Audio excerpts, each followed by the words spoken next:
Did you know that you can make your competitors your friends? I'm sitting on some testimonies right now. They're not my testimonies, but they are coming. I cannot wait to have some of these people stand up and share them, of where they turn their competitors into their partners to help succeed their businesses. And it's so mind-boggling how God does that stuff. They just refused because of the kingdom principle. This is who we are. We're not bitter against the opponent. Knock that stuff off. It's not who you are. You represent a kingdom, not a political system. You represent a kingdom, not a business venture. A kingdom, not a religion.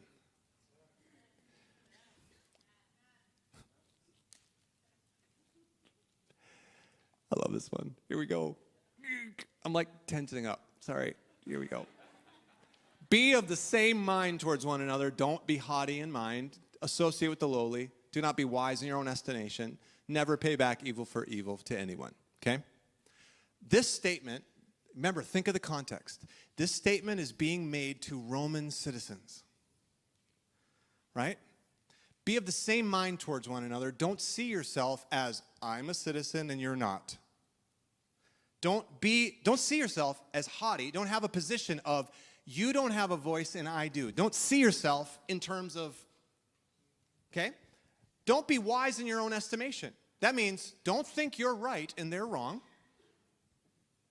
And never pay back evil for evil to anyone, okay? So even if your position in whatever's going on, as a Roman citizen, they could have mistreated somebody who they didn't like or didn't agree with them and got away with it. And so even though you might disagree with somebody, even though you might be from different sides of town, maybe you could get away with it. Maybe society won't frown on it. You need to know that heaven does. That heaven sees it. That heaven really does recognize the attitude of the heart and the motivation of the heart. Heaven sees it, y'all. And it matters. Last section. Respect what's right in the sight of all men. If possible, so far as it depends on you, be at peace with all men. Never take your own revenge, beloved, but leave room for the wrath of God. This one is awesome. You got to hear this one. Y'all, this is so awesome. God is a genius. I think God saw us as a society when he wrote this. I do. I think he saw us. I think he saw us through this. I think the Apostle Paul is talking right to us. Look at this. Respect what's right in the sight of all men. Do you know what that phrase is? That's a phrase about voting. That phrase says, I need you to respect. Respect is not like pay homage to. Respect in this statement is be circumvent. I need you to think about what your current society says is right. I need you to think about it. I need you to make considerations around this. You need to know the lay of the land, the law of the land. Now remember, he just said, listen, don't see yourself as more haughty. Don't see yourself, I have this position and I think differently than this person. Don't use it as a way of getting your own way or revenge on somebody. And not only that, you better take inventory of where the populist vote is right now, because that's the land you live in right now. That's what he's saying. And then look at. Now, if it's as possible, try to live at peace with all men. Yeah. Now, I know that they voted a different way than you.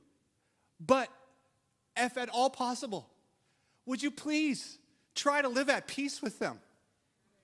As far as it depends on you. In other words, you have the ability to control your heart. You can't control them, but you can talk to you about not getting even, about if the vote goes a different way than you liked it, certainly not taking revenge. Because if you take revenge, you're standing in the way of what the Father's trying to do in the land.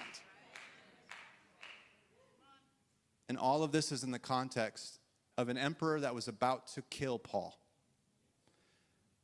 about to burn Christians at the stake. Y'all, if at all possible, live at peace. Leave room for God in this equation. That is LOL, laugh out loud statement.